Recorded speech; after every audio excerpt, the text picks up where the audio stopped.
There are the rights mentioned under this section. First, the right to life. This means that nobody, including the government, can fly to end your life. This also talks about the quality of life.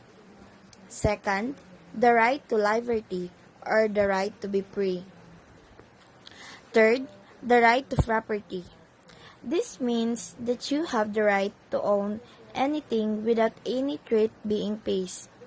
These rights cannot be taken without due process. Due process is a requirement that legal matters must be resolved according to established rules and principles. For examples, other due process individuals cannot have their property seized or they cannot be put in jail without going through the legal system to determine if they are guilty of the crime. Also included in this section is the equal protection of laws.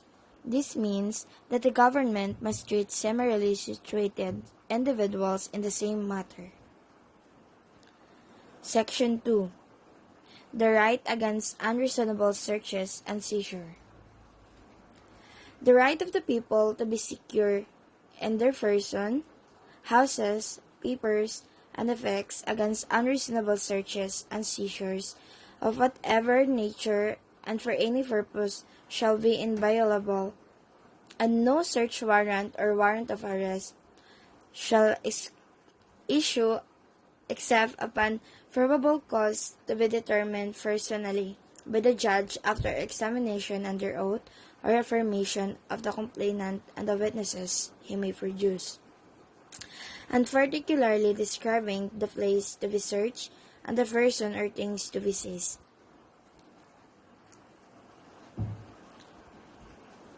First, let's differentiate search from seizures. Search is a process conducted by authorized officers to look for specific items that are related to the crime. Seizures, on the other hand, happens when the officer takes possession of items during the search. Take note of this. A search and a seizure is considered as unreasonable without a valid search warrant or warrant of arrest.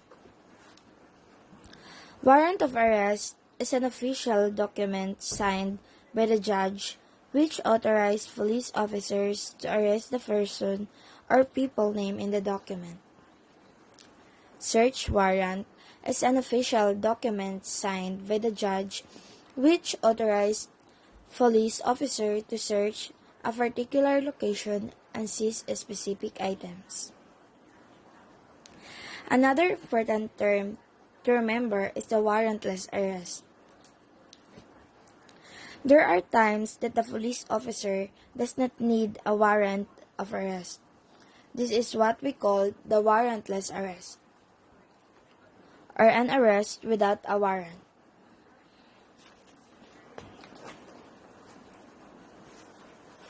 Similar to warrantless arrest is warrantless search, a search without a warrant. Section 3. Right to privacy. The privacy of communication and correspondence shall be inviolable except upon lawful order of the court, or when public safety or order requires otherwise as prescribed by law. Number 2. Any evidence obtained in violation of this or the preceding section shall be inadmissible for any purpose in any proceeding. Right to privacy refers to the right of a person to be left alone. Right of privacy is not violated when, number 1, there is a lawful order of the court. Example, there is a search warrant. Number 2, when public safety or order requires it. Example, a policeman enters a house because someone is shouting for help. This is not a violation of the right to privacy. Section 4. No law shall be passed abridging the freedom of speech, of expression, or of the press, or the right of the people peaceably to assemble and petition the government for redress of grievances. Moving on to the next right, the freedom of speech and of expression and of the press. This is the right to express any opinions without censorship or restraint. This includes the right to express your view aloud through the following: established articles and books, televisions or radio broadcasting, works of arts, the internet, and the social media. Now, there is a limitation to these rights to ends when you start to violate the rights of other person.